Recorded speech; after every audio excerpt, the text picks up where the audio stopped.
संतोष देशमुख हत्या प्रकरणी मंत्री धनंजय मुंडेंनी अजित पवारांकडे राजीनामा सोपवला। न्यूज 18 लोकमतला सूत्रांची माहिती। राजीनाम्याचा निर्णय अजित पवारांनी राखून ठेवल्याची माहिती।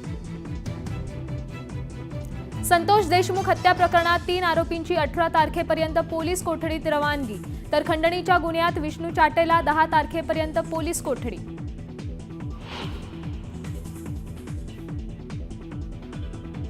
संभाजीनगरमध्ये ऑनर किलिंगची घटना। प्रेम प्रकरणामुळे भावाने बहिणीला डोंगरावरून ढकललं।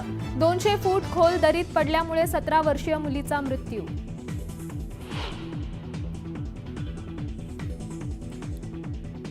जादा परताव्याचे आमिष दाखवत टोरेस नावाच्या खासगी कंपनीकडून गुंतवणूकदारांची लाखोंची फसवणूक, तर वार्तांकनासाठी गेलेल्या न्यूज 18 लोकमतच्या प्रतिनिधींवर कंपनीच्या दलालांकडून हल्ला।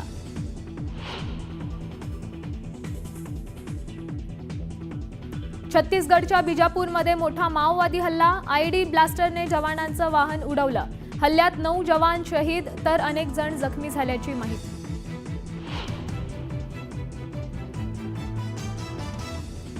मुंबईत रस्त्यावर एकाच नंबर प्लेटच्या 2 गाड्या। कर्ज फेडता येत नसल्यामुळे नंबर बदलल्याचं आरोपींकडून स्पष्ट।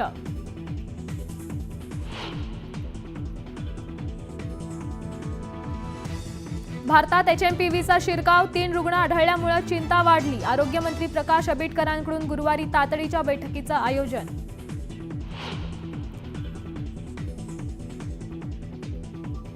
इस्रोकडून अंतराळात चवळीच्या बियांची यशस्वी लागवड। स्पेस मिशन सोबत पाठवलेल्या बिया अंकुरित। अंतराळातील शेतीच्या दृष्टीने पहिलं पाऊल यशस्वी।